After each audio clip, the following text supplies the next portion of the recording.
Greetings fellow Higurashi fans, and welcome to this discussion of episode 6 of Higurashi no Naku Koro ni Go, the only currently airing anime that offers incredibly cute girls and incredibly violent deaths. Well, maybe not the only one, but it's the only one I'm watching. This episode, while clearly being in the middle of this arc, offered quite a lot of information. First, we learned the truth of the Sonozaki twins, namely that they are twins. Shion is a real person, and she is rather different from her older sister, but also pretty similar to her too. Second, we learned about the village of Hinamizawa and the citizens that call it home. They watch out for each other, and have a kinship that brings them together and can help them overcome incredible things. This was intimated in previous episodes, but it was in full display here. And finally, something that may or may not be of great importance, we met Takano Mio in the flesh. A woman who disappeared on the night of the Cotton Drifting Festival in the first arc. Takano here is shown to be a mischievous and fearless person who bucks the idea of Oyashiro-sama's curse. Perhaps ironic, since she seemingly falls prey to it, at least in the previous arc. Wait, that reminds me. How could I forget the most important thing we learned in this episode? That we now have proof that this arc doesn't take place in the same timeline or universe as the first arc. It was pretty apparent last episode, but still, it was proven beyond a shadow of a doubt here. Oishi and Keiichi don't show any sign of recognizing each other at Angel Mort, and same with Keiichi and Tomitake at the shrine. Also, the events of the festival are totally different.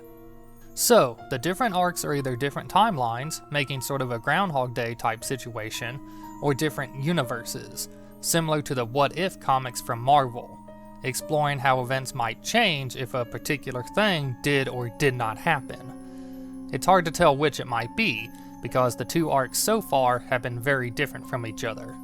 Well, whatever is going on, all we can do is sit back and watch and cheer on our favorite character. Which was very hard for me because Reina barely appeared in this episode. She had maybe 2 lines. Oh well. The episode picks up where the last one left off, with a group of people threatening the punks that were threatening Keiichi. Shion and her group are scaring the hell out of them when Oishi shows up with a couple of police cars and officers, ready to arrest the guys or at least give them a stern talking to. Oishi asks Keiichi if he's okay, which I really like. The detective seems suspect, like he knows more than he's letting on, but he also seems like a genuinely good guy that cares about others. Speaking of Oishi, he and Shion seem to know each other and are very polite when talking, but as he's leaving, Shion has a really pissed off look on her face. She does not like him. Or maybe she just doesn't like police in general, which makes sense given how some of the police treated her during the protest against the dam project. She explains it while talking to Keiichi after the incident with the punks. If the dam had been constructed, it would have flooded a lot of villages, but the people of Hinamizawa were able to get the project cancelled by working together. They protested long and hard, and the police got violent with them, but they didn't stop.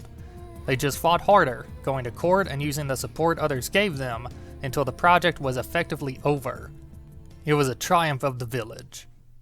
Of course, something we know that Keiichi doesn't is that the construction manager of the dam project was murdered and cut into pieces. I imagine that might have had a bit of an effect and might have been the reason the project was cancelled. The question is, was that murder committed by criminals? Or was it done by the village to protect the village? That night, Shion calls Keiichi and asks him to come back to Angel Mort to taste test some new desserts, and he gladly agrees. So the next day, Keiichi stuffs his face on the delicious treats until a horrible customer tries to take advantage of Shion. Keiichi stands up to the loser, and it seems like we'll see Keiichi kick some ass, but then he gets knocked out by a single slap. Big and tough, Keiichi is not. Shion thanks him for sticking up for her, and after her shift, they walk around some shops together. She reintroduces herself. She is Shion, the more mature and refined sister, as opposed to Mion's rough and overbearing nature. Ouch, Shion. Tell us how you really feel. While in a shop, Shion tries to snuggle up to Keiichi and embarrasses the crap out of him. He is a young man after all, with evidently little experience with love and affection, but Shion can have his arm, he says, since she wants it so bad.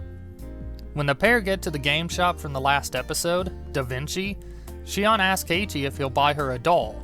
He agrees, but is confused, because the doll she wants is the one Keiichi already gave her, because he still thinks this is Mion. What a rude awakening he then gets when the real Mion comes to help him as an employee. So, Sonozaki Shion was real, and she was the waitress at Angel Mort each time Keiichi was there, and she's the one he's been with all evening.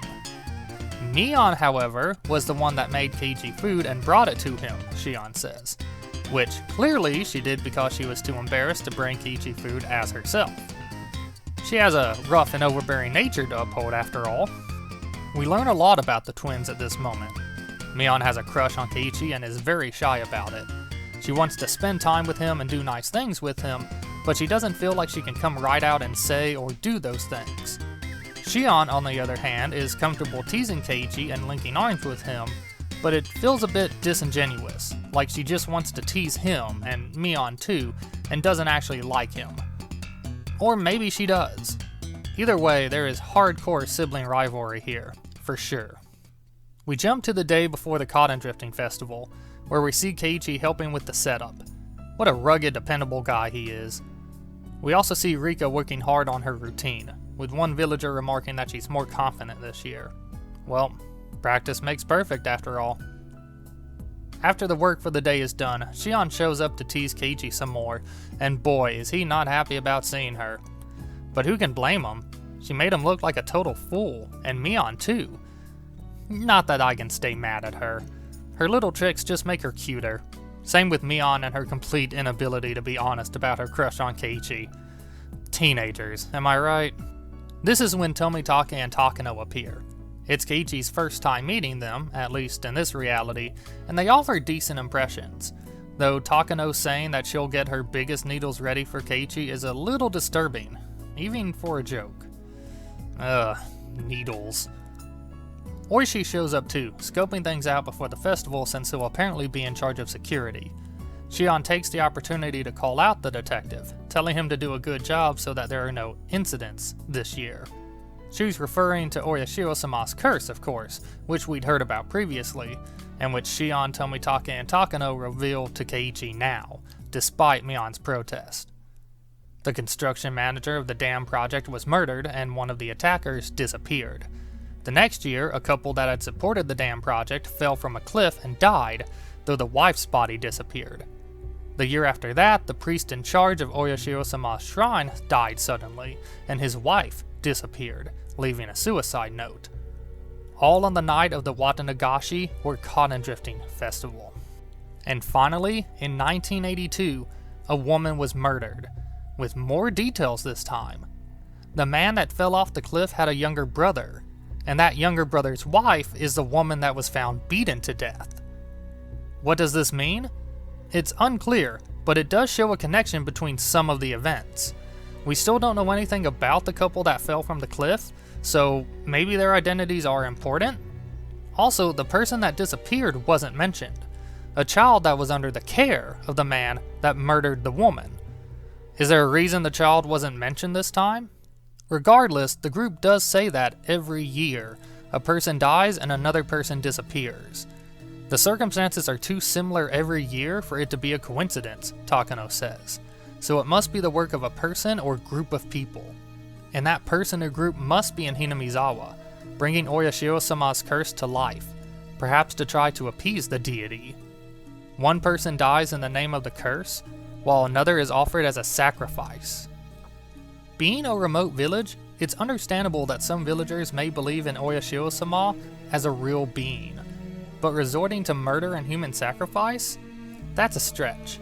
Still, if you ignore the issue of the motive, it definitely does seem like Takano was right. Someone in Hinamizawa must be orchestrating these murders, either using Oyashiro-sama's curse as a cover so they can kill people, or trying to appease the god of Hinamizawa or make more people believe in it. That is, of course, if the laws of the physical world hold true in the village, and there isn't actually anything supernatural happening. The next night is the festival, and everything looks great, just like last time. But now, Keiichi gets separated from the group right before Rika's performance. Shion nabs him and drags him away from the festivities.